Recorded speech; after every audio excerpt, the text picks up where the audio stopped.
Hello, hello! Welcome to my Let's Play of FTL. I had attempted to do one earlier, but I don't think my recording program was working. So, we'll start over again this time. Alrighty, so I think I started off last time by introducing the gameplay elements. I have enabled the Show Beacon Paths on Hover, just because I like to be able to see my options for when I jump from space to space, and if you're watching this, probably not quite sure what I mean by jumping space to space. It lets me see where I'm going, essentially.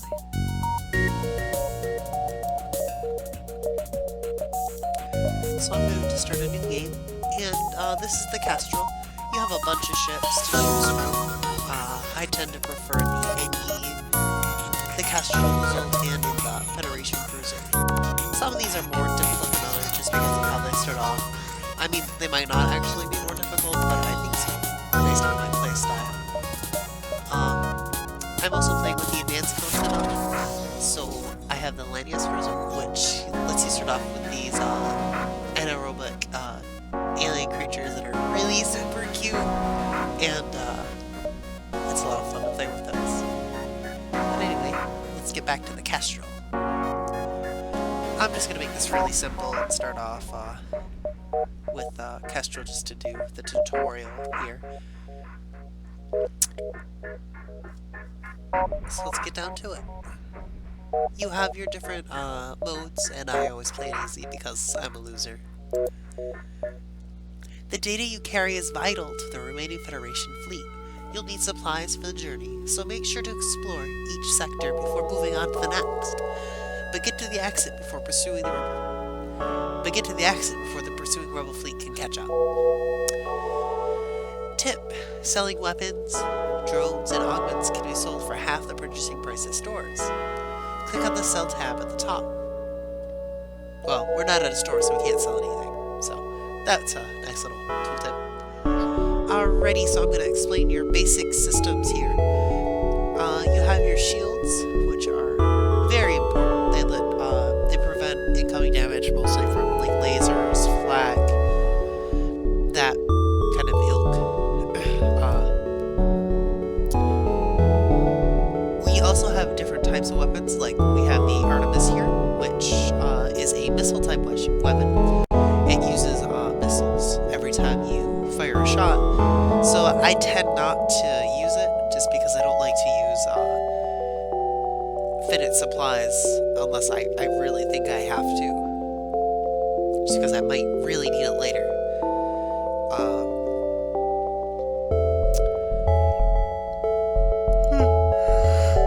That was a yawn there. Alright. So we have... What else do we have? We have our engines, which let us power up the FTL drive. Manning this, or manning the cockpit. I mean, you have to man the cockpit in order to like fly to different places. It ups our evasion from getting hit by enemy missiles. We have our medbay, which heals our crew members when they're inside of it. Our oxygen systems, and I really like that they have the oxygen systems as sort of regular systems beside instead of subsystems. I think that just adds it to a certain level more of severity that you need these.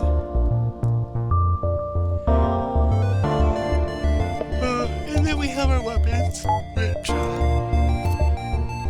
we have our neat little lasers, which lasers are fun. I prefer lasers. Burst Laser 2 is my favorite by far. It fires 3 shots per charge, and the charge is how it's looking green now. We don't have anything to shoot at, but still.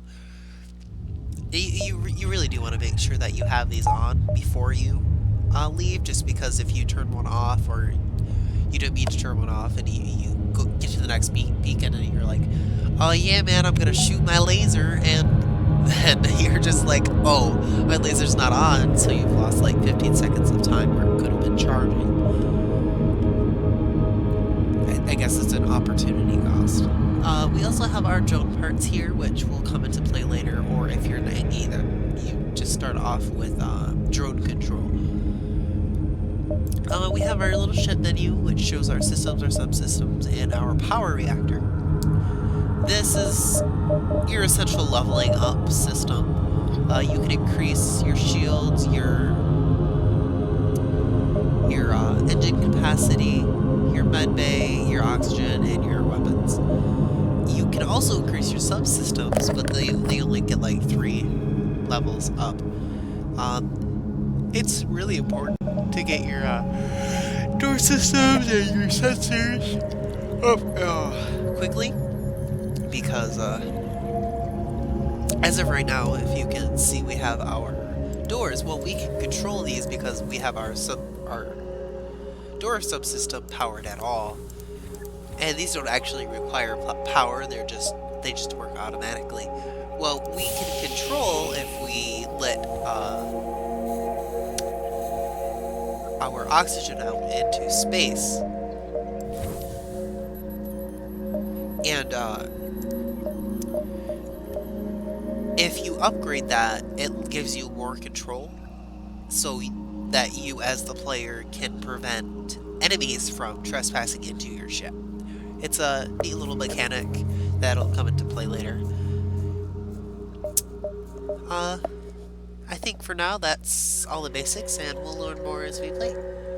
So I'll just start off by doing a quick jump here. And we have a little nebula here that prevents your sensors from working on your ship and on the enemy ship. Let's jump there. Ooh, we jumped to a sun. Well, that's not good. You arrive at the beacon to find yourself dangerously close to a star. Automated throughout the ship, impervious to the heat, moves into engage. So I'm gonna pause immediately. The thing with suns is that they present a significant danger to your ship. They periodically will start fires on your ship, and dealing with fires, especially early on, can be hazardous. So what I'm going to do is I'm going to move him to our shields and turn on auto fire, because I don't want to forget that I have my laser targeted on something. And we are going to attack this automated ship. Because it's an automated ship, it means that I don't have crew members, and if you are starting off as Mantis more than anything, Mantids, I'm not sure, they start off with their crew teleporter and, like, I think a missile launcher, which is very inadequate for fighting automated ships and certain types of ships that have a heavy crew. The automated ship actually doesn't have any oxygen in the rooms, which you should be able to see once we upgrade our sensors. So I'm going to go ahead and have him move into the room. It's a lot of micromanaging in this game.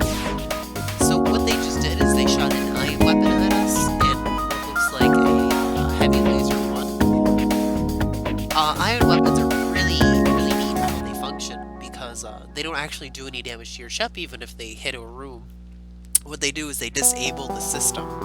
So every time an ion weapon hits your shields, for example, it is going to disable your shields automatically. And generally the bonus to that is that they cost a lot less than a normal laser. Let's see, they disable our cockpit, which normally isn't so bad, but it prevents us from having any evasion, which is not so good.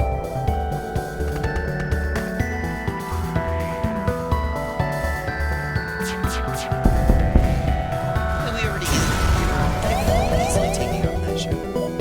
The ship explodes, leaving behind a substantial collection of useful scrap material. I'm not really sure how we have the time to collect this with the solar flare. But we got 2 fuel, 1 missile, and 27 scrap, which is a pretty good haul, especially for early in this game. Yeah, see, that's just not good.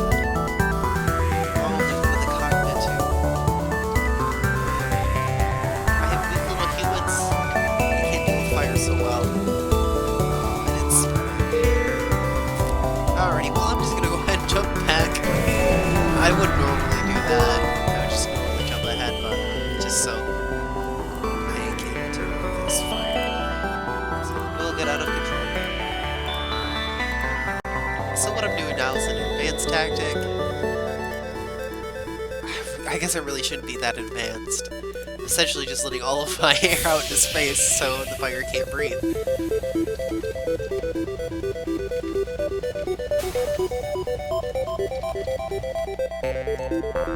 Yeah, that just destroyed our weapon system. I'm going to have him go in there and heal up. I'm going to charge my medbay. Then I'm going to go fix my weapons. And I will see you guys on my next video. Thanks for watching.